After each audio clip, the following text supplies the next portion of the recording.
Hi everyone, welcome to Coding with WESPY. I'm WESPY and we're going to be continuing our Python data type tutorial. So yesterday, or not yesterday, but I think it was Friday that we covered Python's numeric data types, so that's integers and floats. And so today we're going to talk about strings, which is another fundamental Python data type. So we're just going to dive right in here so that we're not wasting too much time. So we have a string, right? So a string, it requires one element really. And again, we're declaring a variable, so all we're doing is just naming it. And then we're assigning that variable with a value, which is going to be initialized as a string. So, and to declare a string, we need one of two things, or it has to be one of two elements. So either it needs to be quotation marks like this, or it needs to be apostrophes, right? So let's do this. You have the quotation marks, which is I am WESPY, right? So initialize a variable with a string, and we're going to do another string here because we're cool like that. And this time we're going to use apostrophes. So it's going to be I love fries. Okay. And we're going to use another apostrophe. And there you go. So we have two strings. And so of course we can do our normal stuff, right? We can print out the strings and string one. Actually, we need to give this there we go, because if not, it's going to kick an error. And we're going to run this, right? And then it's going to display the data, right? So I'm WESPY, I love fries. Very simple. Now we can also add another string here in this print statement and right. So there we are. So as you see, we need to also use a comma here to say that we're passing another argument to print. And so we will get into arguments. That's going to be coming up soon. But for now, we're not going to really worry about that. We're just going to show how to display this data. So again, it pops out in the shell. Great. So that's all useful. And so you know how to get these strings to show. Now, like, what if you want to use one of these apostrophes, right? So with apostrophes, you need to use a certain type of character in Python called an escaping character. And it pretty much is what allows you to put certain elements in Python. If not, it's going to kick back an error, or it's just not going to register it. So I'm going to show you some of these different escaping characters.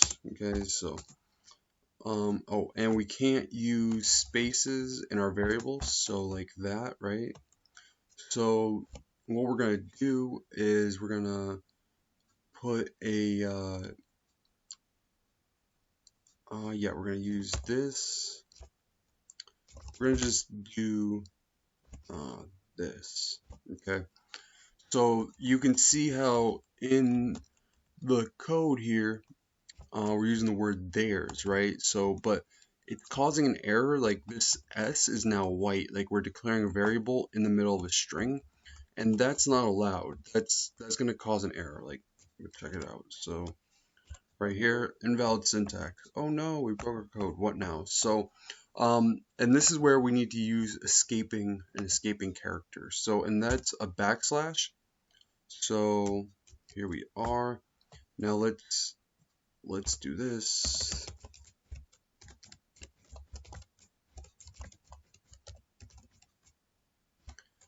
And let's see what happens. There's, you know what I'm saying?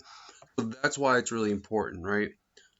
If you don't do that, it's going to cause an error. So just remember, backslash is an escaping character and is absolutely required if you're going to use apostrophes in your sentences. Also, you may have noticed right here, right? You may have noticed that we added this backslash, but the backslash doesn't show. Like, what's up with that, right? That doesn't make sense.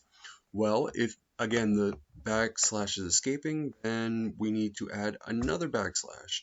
But, oh no, it just broke the code again. So, like, what are we going to do? Well, okay, so for some reason we're putting backslashes in our word theirs, which is not that good anyway. But we're going to do it just for the sake of showing what's going to happen here, right? And there you go. So you get that backslash. So remember, if you want to do backslashes, you need to put 2 backslashes. That's the rule, right? So 2 backslashes, you get a backslash. You want apostrophe, you need to put a backslash. However, if you were to do it like this, and we're going to do theirs. Oh, whoops. Theirs. Okay. Look at that. Now this time you notice already it hasn't turned green. Whoops. Or it hasn't turned white, and we're going to print that char. And so there you go, right? So that is why you would want to use the quotation marks instead of the apostrophes. However, if you are, say, just coding up something real quick, you don't think you need to use parentheses, or I mean quotation marks, because you just want to hit one character instead of 2, or you don't want to hold down that shift button, it's really up to you how you want to go about it. So yeah, that's really up to you. So now we're going to talk about another element of strings, which is called concatenation. So we have string and plus string 1. Alright, so we're using that operator from previously, and you see right here, the only reason there's a space is because there's a space here, right? So concatenation, simplest words, is just adding strings together, right? So right there, you see that?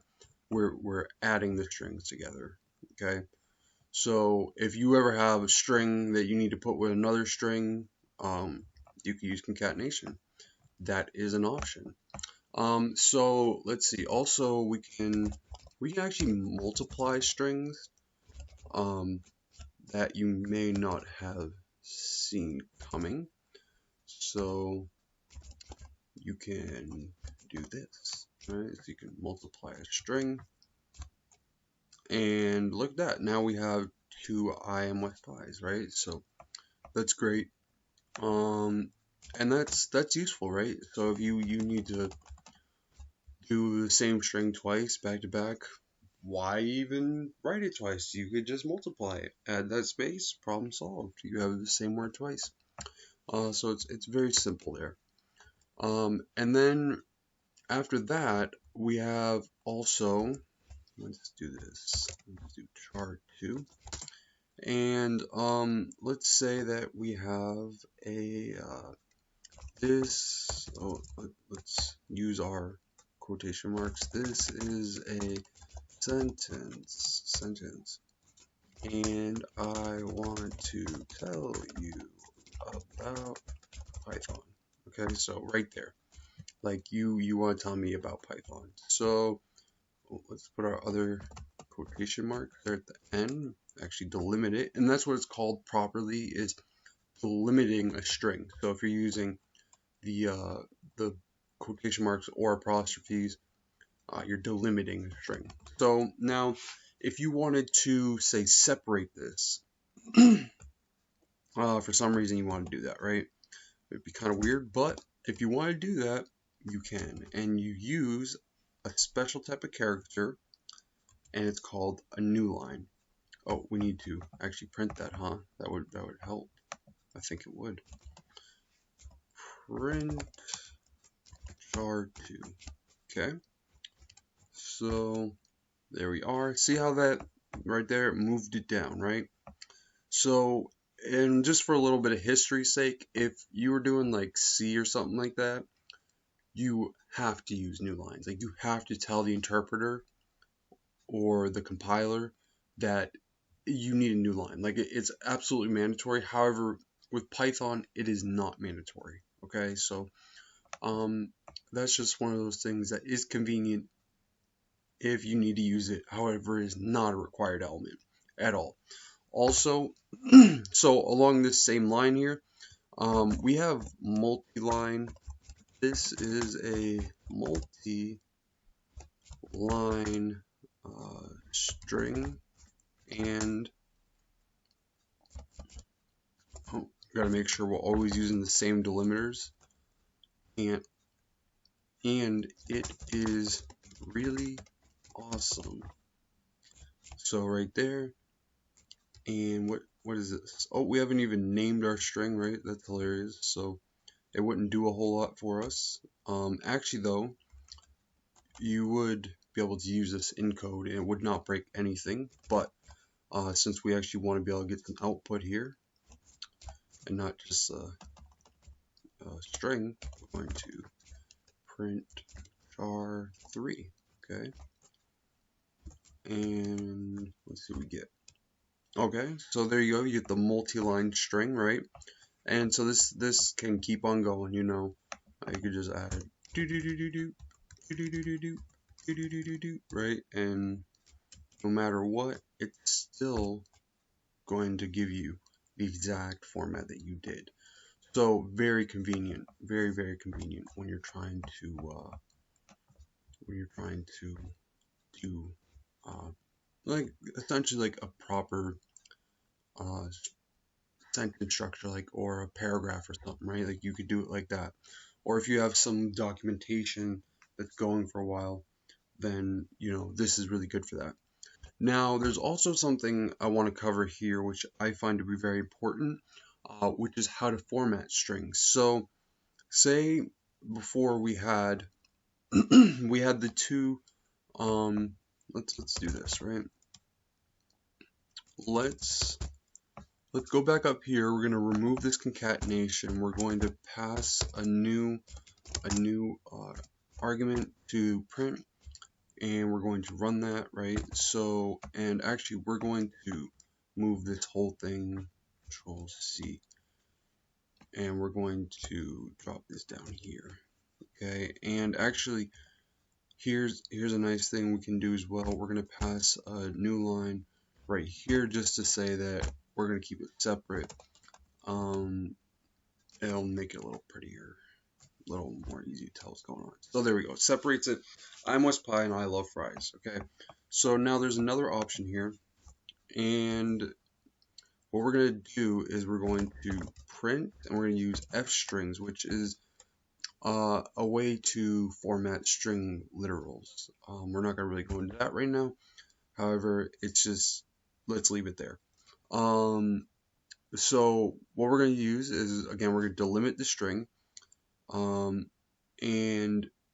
we're going to use these curly brackets. We're going to put in string. We're going to use curly brackets there, and then we're going to use and we're going to use string 1, okay. Then we're going to delimit the string, so close out the curly brackets on each one of those, close out the print function, and we're going to run that, okay. See, we just got the exact same output, however, we did not do it exactly the same way. This is actually a really quick way to do it, like in terms of how it runs in code. This isn't so quick. Okay, this is the slower way. So, and then we have another option here, which is we're going to print. Again, we're using our print function, and we're going to not use that f string. Instead, we're going to put curly bracket empty, another empty curly bracket. We're going to delimit, and then we're going to call the format method on the string. So strings have methods which are automatically built in. by Python itself, by the core development team. And this is going to allow us to have some extra functionality that's very nice. So what we're going to do is we're going to pass the variable that we intend to put in this sentence, right, in this string.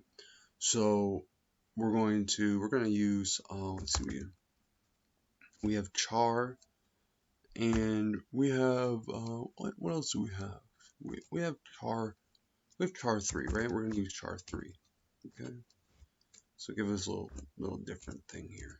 Also, make sure you close out your print function because you don't want to leave that open. And there we go.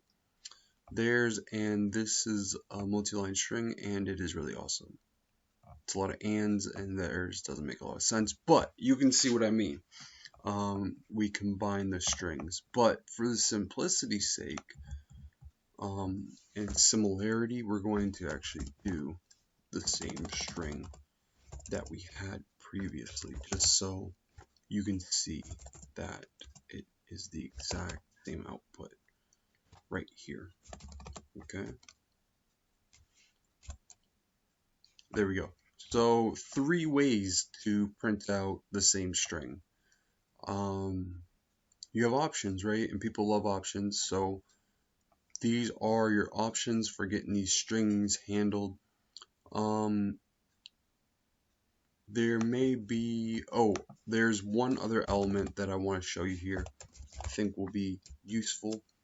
And that is char, and we're going to use this bracket, and we're going to put a value in there, and we're going to print that, okay, like that. Now this is not something I'm expecting you to use right now. It's probably not that important actually at this moment. However, I feel like it would be good to show you. So you see how that did that, right? So it printed that single character. We're indexing a string, and actually where we're going to be going next is lists. So this is going to be a great way to kind of go into this next, so you understand that we're just being able to access an element in this list of characters, right? List of characters, lists, okay? And also just for fun's sake here, maybe 3. Okay. No, we'll go 4. Control S, F5. Oh, I guess we need to add a few more. But you can see how, theirs right here, we're using char, so char is just theirs. So we'd only have to go a little bit further. What we're doing is slicing. And we're saying in this range, essentially, we're grabbing a copy of the string. So it's a little bit higher level than the baseline with strings along with the formatting methods, the F strings. But this is, I think, enough for you to be able to try some different things and not be super limited and feel like, oh, well, all I can do is print strings. Like, obviously, well, so you have some other options. So for now, that is all. And if you have any other questions, comments, concerns, leave it in the comments. Please do like and subscribe. And that will be all for today. Happy coding.